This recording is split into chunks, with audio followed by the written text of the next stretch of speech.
Assalamualaikum warahmatullahi wabarakatuh. Alhamdulillah wa afdhalus salati wa atammut taslimi ala sayyidina Rasulillah wa ala alihi wa sahbihi wa mawalah wa la hawla wa la quwwata illa billah. Amma ba'du faya ibadallah, usikum wa nafsi bitaqwallah faqad fazal muttaqun. Para jamaah sekalian yang semuanya semoga selalu dihujani oleh Allah dengan hujan kasih sayangnya, dengan hujan keridhaannya, dengan hujan petunjuknya dan pertolongannya, dengan hujan barakahnya dan anugerahnya, dengan hujan ampunannya dan nikmatnya.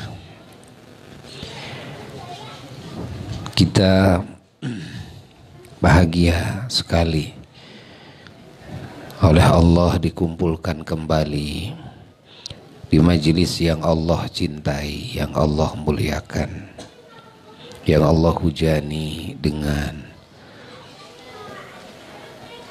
segala kebaikan.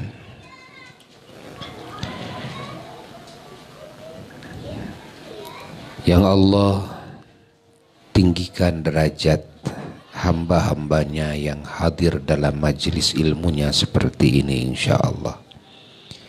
Yang Allah ampuni semua yang melangkahkan kaki ke majelis seperti ini dan hadir di majelis seperti ini, insya Allah. Dan yang Allah tinggikan derajatnya semuanya, yang Allah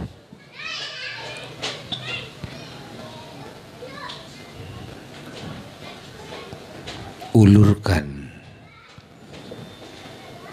tambang pertolongannya kepada hamba-hambanya yang hadir dalam majelis seperti ini. Yang Allah kabulkan doa-doanya, permintaannya, request-requestnya. Kita berharap semoga Allah Subhanahu wa ta'ala menghujankan segala kebaikannya kepada kita, dan Allah mengampuni segala kesalahan kita. Kita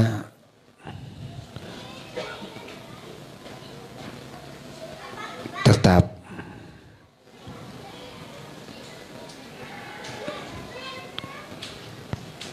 berusaha untuk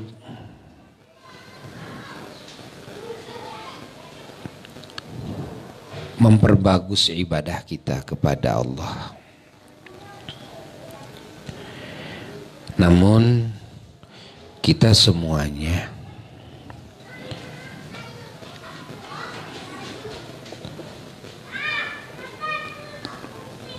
tidak menjadikan ibadah kita ini dan usaha kita di dalam memperbagus ibadah kita kepada Allah sebagai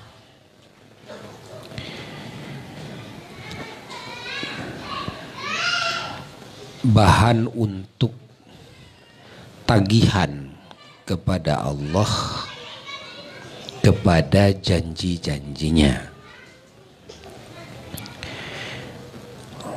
Walaupun Allah sudah berjanji akan memberikan warna-warni kebaikan kepada hamba-hambanya atas ibadah hambanya kepadanya.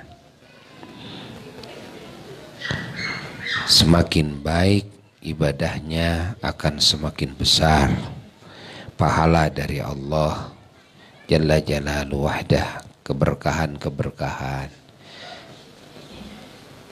dan warna-warni anugerah yang sebagiannya Allah janjikan akan Allah berikan di dunia sebelum akhirat. Sebagiannya lagi Allah akan berikan kepada hambanya di alam barzakh. Sebagiannya lagi Allah akan berikan kepada hambanya setelah bangkit dari alam kubur. Nah, yang paling besar Allah akan berikan di surga. Itu janji Allah. Dan Allah berjanji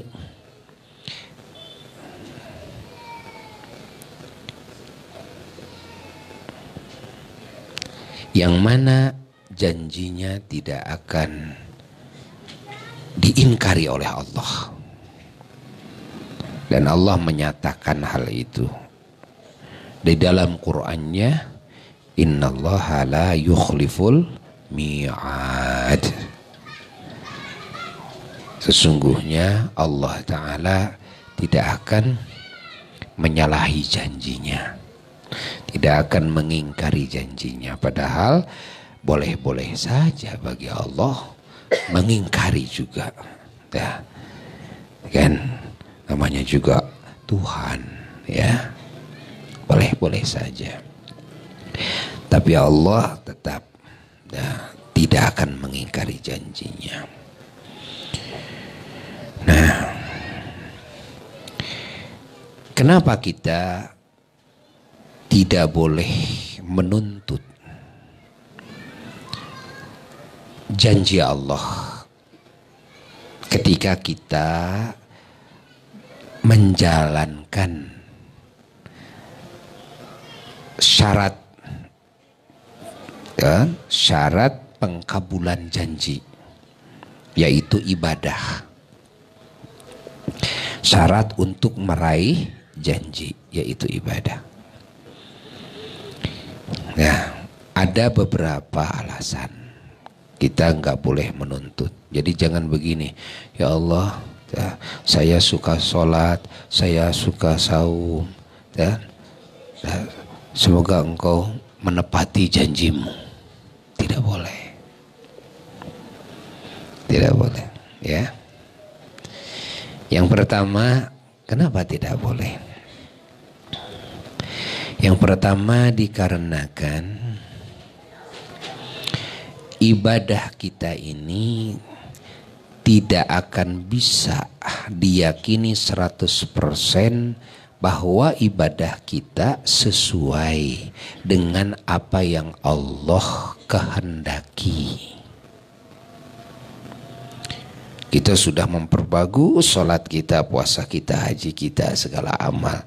Tapi kan kita tidak tahu secara yakin apakah ibadah kita ini sesuai dengan apa yang Allah kehendaki.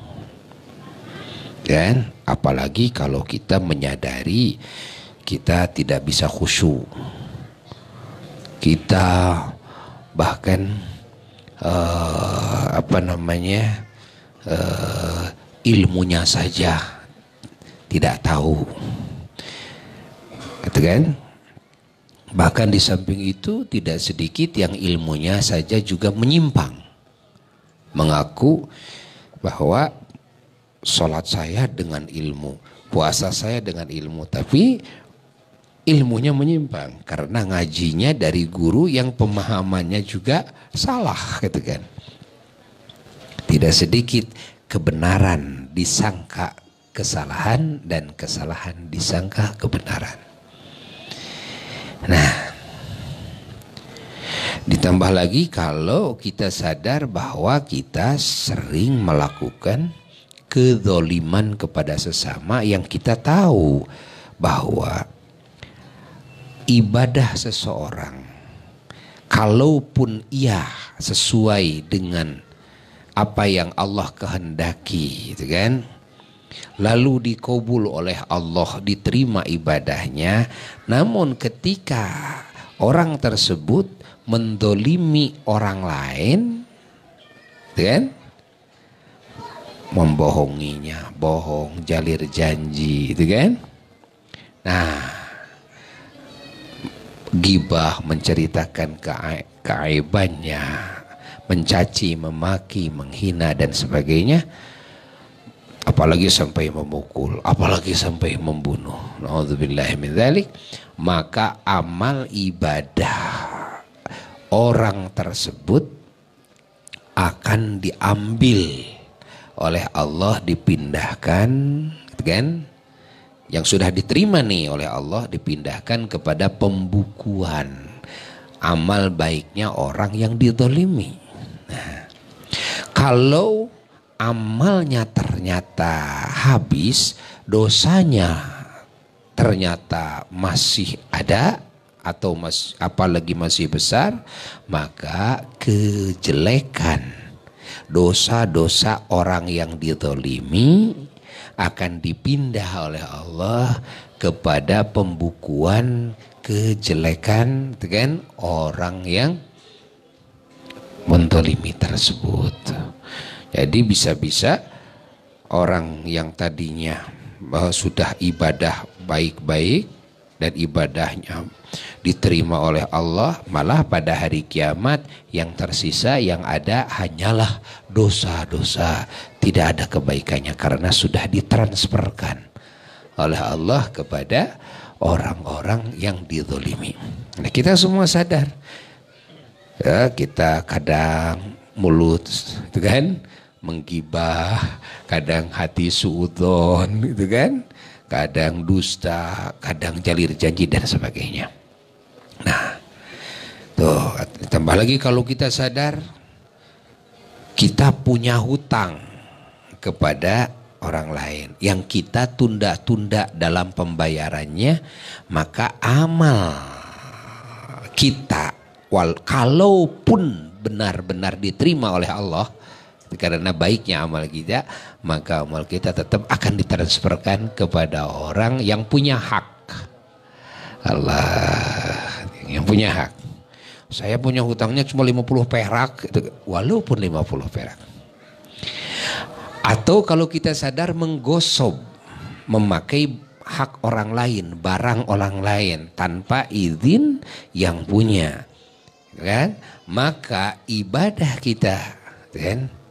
Ingat, bisa diambil, ditransferkan kepada orang yang haknya digosob, yang miliknya digosob oleh kita. Nah, makanya kita tidak bisa meyakini. Oleh sebab itu, sebaik-baiknya ibadah kita jangan sampai menuntut janji Allah, jangan. Dan beribadahlah sebaik mungkin. Nah, ingat, karena Allah Jalla Jalaluhu wahda. Mintalah kasih sayang Allah dan jangan dikaitkan kasih sayang Allah kepada ibadah kita. Karena ibadah kita belum tentu baik ya, di sisi Allah. Itu alasan pertama. Dan itu alasan pertama. Nah, tuh. Sudah keburu maghrib ya. Ya. Alasannya ada beberapa alasan lagi. Insya Allah kita lanjut. Insya Allah pada hari Senin yang akan datang. Semoga setitik dari kalimat yang barusan disampaikan menjadi bahan renungan kita semuanya. Ya. Semoga Allah mengampuni segala dosa kita, menutupi semua aib kita, dan terus menghujankan kasih sayangnya kepada kita, dan mengabulkan semua doa kita. Bijahin Nabi sallallahu alaihi wasallam wa ila hadratin Nabi sallallahu alaihi wasallam. Al-Fatihah.